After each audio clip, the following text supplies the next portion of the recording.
Guys, welcome to this special edition of Ticket Talk. I am joined today by Professor Alan Weinstein of Cleveland State University. Alan, welcome on Ticket Talk. How are you today? I'm great, Scott. Glad to be here. And since you're talking sports a bit, I'm an Eagles fan. I'm from Philly. Okay. So it was a good day yesterday. Wow, congrats to your Eagles. A great day for the Philadelphia Eagles, a great day for the luckiest NFL team in the world, the Kansas City Chiefs. They seem to get all the calls, all the alignment the last couple of years. They're obviously a dynasty, but it'll be a great Super Bowl obviously coming up. We're obviously tracking the ticket prices. That's the main aspect and thesis of our show, but we love to talk different aspects of the sports biz. And obviously, being a local Clevelander myself, I'm very fascinated on what's going on with Cleveland Browns Stadium. So, what do you think? Like, first off, just to kind of kick it off, like, what do you think about? It looks like the potential move to Brook Park. Obviously, Mayor Bibb is livid about it, as he should be. What do you think of the whole dynamic going on right now of the Modell law, preventing them moving to Brook Park? Do you think that will hold up in court? No, I so there's two things with the Modell law. Um, First, it's toothless. It really doesn't do much of anything. It's for show more than anything else. So leaving aside the legal issues about about whether it could even be enforced, even if it were enforced, essentially all it does is impose a 6-month delay on the Browns during which offers can be made to them, right? So there's two parts. The first part is an agreement with the city. That's not going to happen. The city's not going to, well, I shouldn't say that. Maybe if the Modells, out of the goodness of their heart, said, "Hey, you know what, Cleveland, we're going to write you a check for 250 million, 300 million, and we're going to go." Maybe that would happen. But let's get real. That's not going to happen. Right. So there's not going to be an agreement. Then the other part is giving people in the area, and we'll get to what that does or doesn't mean, an opportunity to make an offer. That doesn't mean very much of anything. Scott, I could give you an opportunity to make an offer, to buy the MacBook I'm doing this with you on, and you could make an offer, and I'd say, yeah, thanks, but no thanks. So it doesn't mean it's meaningless. So that's the first part. The second part is that the law really has a lot of problems. So there's a basic concept called void for vagueness. In other words, if you really don't know what the law is saying because the terms are so ambiguous, then that's a law that really can't be enforced. And the Modell law is rife, full of ambiguous terms. So where the problem really comes in is in the second part, that part about the opportunity, giving someone the opportunity. So it says it gives any individual or group of individuals who, quote, reside in the area, unquote. Well, what does in the area mean? Does that have to be within the city of Cleveland? Can it be Cleveland and its inner ring suburbs? Oh, wait a second. Inner ring suburbs. Last time I looked at the map, Brook Park is an inner ring suburb of Cleveland, right? So, I mean, in a bizarro world, the Haslams could make it, could offer themselves to buy the team from themselves. They're in Brook Park. Right. The At a deeper level, there are federal constitutional problems with this.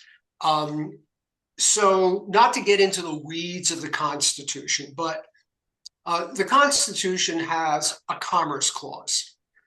It gives the federal government essentially the right to regulate commerce among the states, foreign countries with Indian tribes. Um,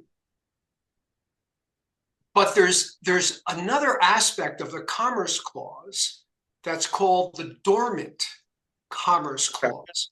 Okay, so that's not written in there. But what the Supreme Court has decided is that if the Constitution, through the Commerce Clause, is trying to create a national marketplace that the federal government will regulate, well, then we don't want to have that frustrated by having individual states sort of carve out their own little markets from which everyone else in the United States is excluded, right? So Right.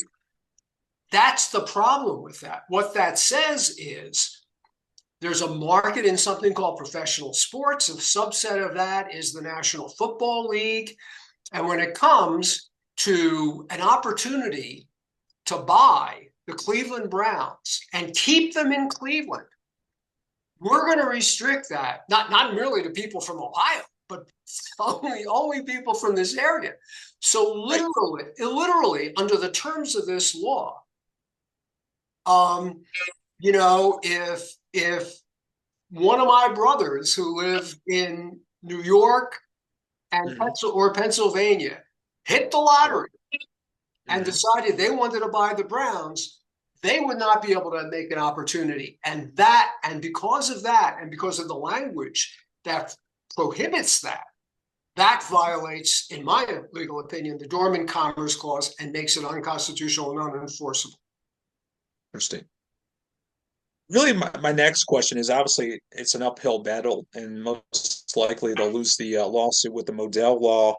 Can the city of Cleveland, like they did with the IX Center back like in the early 2000s, can they annex Brook Park? I mean, that's what I would do if I was Mayor Bibb. I would really lobby to annex Brook Park as Cleveland, so Cleveland would obviously get the benefits of Brook Park Stadium. Is that realistic, or is Brook Park says, no, we want all the revenue, we want the money, we don't want to become the city of Cleveland? Well, there has been a deal in the past between the city and Brook Park where there were a number of adult entertainment businesses on the Brook Park side of Brook Park Road near the airport, and the city of Cleveland wasn't happy about that, and there was a land swap, and some money exchanged so that Cleveland got control over those over that other side of Brook Park so that they could police and regulate those adult entertainment businesses.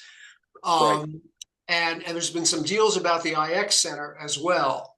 Uh, you know, but realistically, because annexation requires approval of both governments, Right. I'm hard pressed to believe that the good taxpayer citizens of Brook Park, Hmm. looking Right. at depending on the deal that the Haslams make with Brook Park, looking at something that could easily have the effect of, if not lowering their tax burden, at least keep it from going as high as it might if the Browns didn't come. So I don't see those taxpayer voters agreeing. Oh yeah, that said, you'd have to take a look at the terms of the deal. So nothing is totally um, off the table, but that seems unlikely to me. Makes sense. And like, and here's my thing too, like kind of going more on the sports biz side. Like you see cities here in the Midwest, like Detroit, Minneapolis, they've only hosted one Super Bowl since their time of opening their stadiums. The Lions have had their dome for I think 20 plus years now. Minnesota's been I think 10 plus years. It's only likely that Cleveland will get one Super Bowl probably in our lifetime out of this if this dome moves forward. Is it worth going through the hassle? Is it better off kind of like being like Buffalo? Maybe we just remodel downtown stadium. Obviously, Haslam's also wants a dome, but is it going to create economic impact having a dome by only probably having one Super Bowl if we're lucky in our lifetime? Well, honestly, Scott, I think that's a little bit too narrow of a vision. Sure. Because we're, let's, if we, let's imagine an alternative universe where, Right. a dome stadium had been built. Mike White had still made the deal to bring the team back, but there was an agreement that I don't know. They play at the Horseshoe in Columbus for a couple 3 years. We'd build a dome stadium. So going beyond the Super Bowl, you remember a couple of years ago we had the women's NCAA Final Four here. You have a dome stadium in Cleveland. All of a sudden, you can bid on the men's NCAA Final Four. Right. It means I've been to concerts at what's now Huntington Field, or Huntington's, whatever they're calling it. Yep. I'm not going to go there in February, but you could. You Right. could if there was a dome. So you open up the possibility of a lot more events during the year the beyond just the Super Bowl. Yeah, 100%. Obviously, Final Four. Obviously, college football playoffs. Obviously, Taylor Swift didn't get to Huntington Field during her latest Eras tour, so that's obviously a possibility having a huge acts like her perform. So definitely other events besides that. Would you be for renovating? I mean, if you were Jimmy Haslam, would you make this move or would you stay in downtown Cleveland?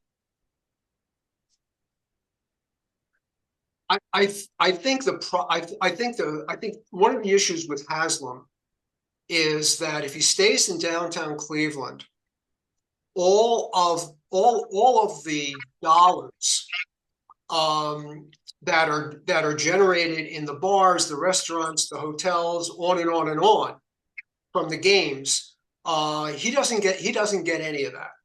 That's all going to the existing Very good point. businesses or new businesses.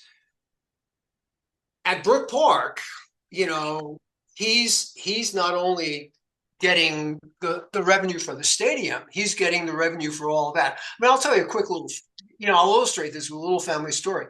I'll try to keep it short. So I had an uncle who was a very successful businessman. He was in the supermarket business. So he built his first supermarket. This go back in the 50s. And he just bought the land, built a supermarket. Then what happens? He sees there's all these other development happens around it. So the next time, he didn't build just a supermarket, he built a little shopping center. And then what does he see? Then what he sees is there's all this other development around. So finally he got Yeah. smart. And when he wanted to build a new supermarket, he bought up hundreds and hundreds and hundreds of acres and then built a shopping center. And then he owned the land that was going to be sold at much higher prices because what he'd put in was drawing all this. I mean, so this is not rocket science. We're talking about an uncle of mine who made millions back in the 50s and 60s doing what the Haslams, I think, hope to make billions Very on smart. Right. now. Right. Right. No, I mean, obviously very smart. I mean, obviously for Jimmy Haslam, obviously we're selfish as Clevelanders and obviously downtown salty, made her bit salty of moving the team. But this is a massive moneymaker, not just have the Browns there, but obviously have the entertainment district, have own all the restaurants, apartments, and assets around there. I think we don't cover that enough. So very great point, Professor, on that standpoint. And really to end this awesome segment, like what do you we always ask our guests like kind of what do you like to do in your free time, obviously out of the office and out of teaching at Cleveland State as a professor, and like what causes you're for of helping the community get better. Um, what I do actually, I still do a fair amount of legal work, mostly as an expert witness, in cases involving housing discrimination and discrimination against religious institutions by local governments in their zoning. And I'm actually working on two cases right now.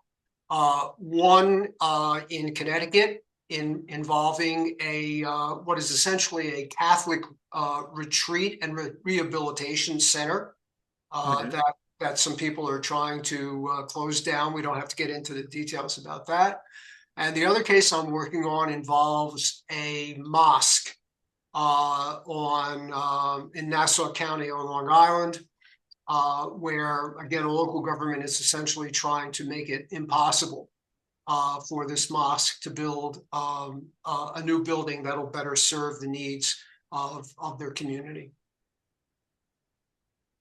Some very good stuff you do on the side. And no, we thank your former student, Andrew Golly, for getting us in touch. Andrew's obviously a dear friend of mine, doing great things with Key State Homes and building great communities around Northeast Ohio. So you definitely have done him well as a student. He's definitely come a long way in his world of building Key State Homes with his father, Abner, and mom, Mina. Yep. So thanks so much, Alan, for coming on. Let's definitely stay in touch on like future developments. Maybe we'll have you on a future segment, and we'll talk soon. Thanks again. Scott, been nice to talk to you. Take care. Take care.